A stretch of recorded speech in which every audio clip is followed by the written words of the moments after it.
All right, guys, today is day 20, so we're cruising right along. We're looking at lesson 54 and 55 today. So lesson 54, we're reducing by grouping factors equal to 1. So we know a lot of factors equal to 1. We can really write any number over itself would be equal to 1. 3 over 3, 2 over 2, 10 over 10. So that we know we can write fractions that are equal to 1. We can reduce by grouping, which we'll see, and then something new where we are dividing by fractions. So I think we've watched a video, or we will watch a video on kind of the strategy. There's a few different jingles or things we can remember when we're dividing by fractions. Okay, so factors, when we factor something out, we're removing or we're dividing the numerator and the denominator by the same number in order to reduce it. So again, if we get this equation, if we did factor of primes and we ended up with this in the numerator and this in the denominator, we could reduce it down because 2 over 2 is just 1. Sorry, 2 over 2 is just 1. And even if they're not directly over each other, if something's in the numerator and the denominator, we can factor those, or we can cancel them out. They don't have to be directly over each other, because we can multiply in any order. So we can rearrange them to have them above each other, but we don't have to. And then 3 over 3 is 1. So we're left with 1 times 1 times 1, which is 1, and then a 5. So 1 times 5, which is 5. So we can use factors to reduce down fractions, to reduce fractions, or even sometimes it'll work out to be a whole number. And we just have to, we can use division by primes, we can use factoring. If we see right away the greatest common factor, that's going to be very, very helpful, because then if we factor out the largest number, then we know right away it's going to be reduced. Sometimes there's number in the numerator and denominator that we factor and then realize, oh, we can factor something else out of it, and then we can factor something else out of it. So if we have this, well, 2 and 2 would cancel out. 2 over 2, 2 over 3, nope, but 5 over 5, yep. And again, they may or may not be directly over each other. If the 5 was here and over here, you can still cancel it out. So 5 over 5 cancels out. So we're left with 2 over 3 times 1 times 1 times 1. So it's 2/3.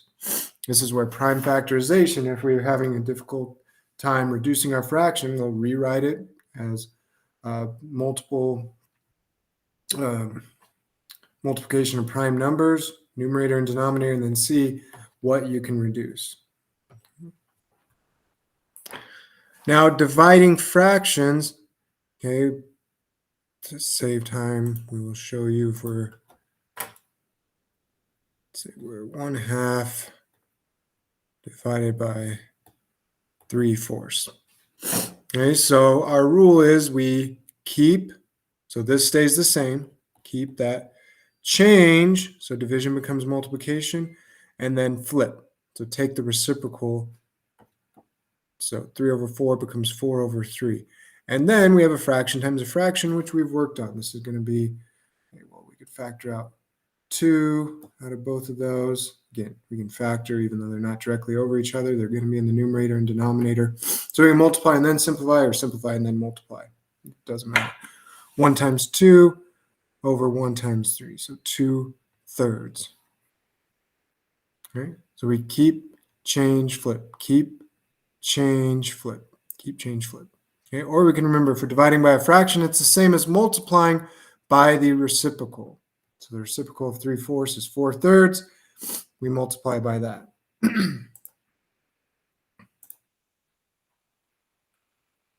Again, if you're more visual and you want to draw out your pictographs and your circles and things like that, you can. I think it's a little bit more confusing to do it that way, and I'm not very artistic, so even drawing those basic shapes kind of get interesting for me. So example 2, it says how many halves are in 3/4?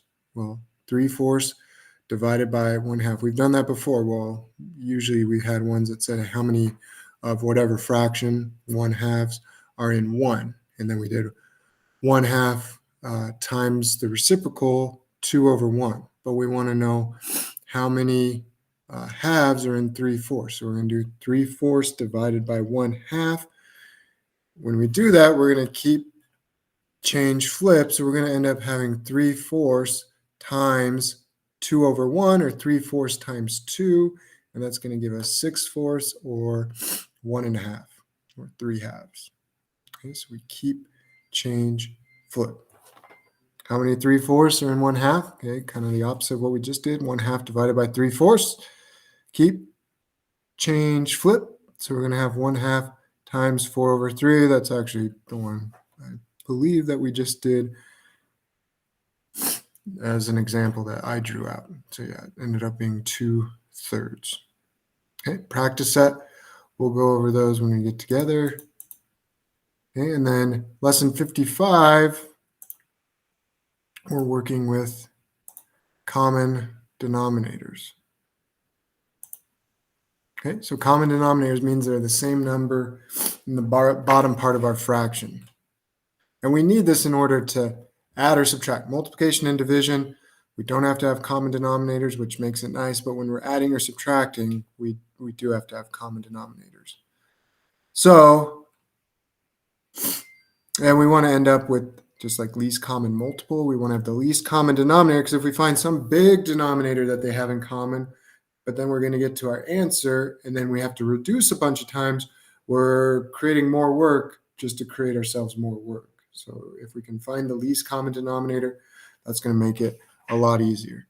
So if we're subtracting 1/2 minus 1/6, 1/2 minus 1/6, again, well, 1/2 minus 1/6, I can't, do anything with that.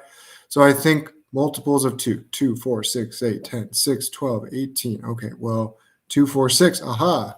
2 goes into 6, and 6 goes into 6. So what I'm going to do is I'm going to multiply 1/2 by 3 over 3.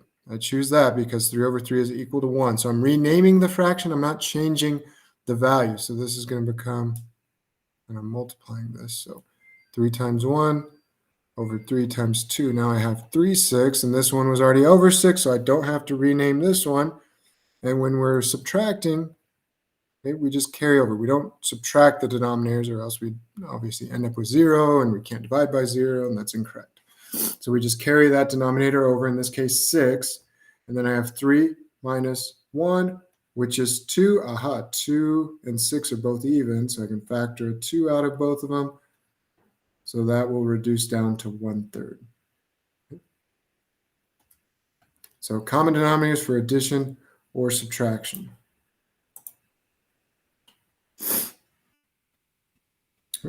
We'll go over this practice set problem when we get to class. So that's what you guys got for the next class period. We'll see ya.